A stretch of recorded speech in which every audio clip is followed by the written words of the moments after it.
Mga sakop sa Mambaling Police Station may pahiga ng uplan tukhang sa Barangay Dulho Fatima Kaginabundag. Mihunong sila sa tugkaran mismo sa compound sa napatay sa kapulisan nga gitumbok nga #1 drug lord din sa Central Visayas nga si Jeffrey Diaz alias Jaguar. Si Chona Garion sa report.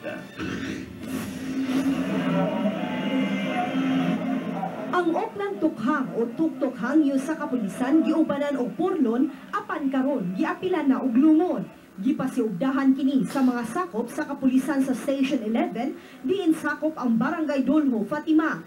Miapod-apod ang mga pulis sa flyers kabahin sa illegal drugs ug police hotline sa mga tao sa dapit.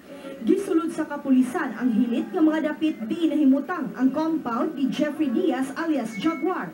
Gipark ang porlon ug nanganta ang mga pulis. Oplan tukhang bangos ganjus kini ulong kabuan ang puntata.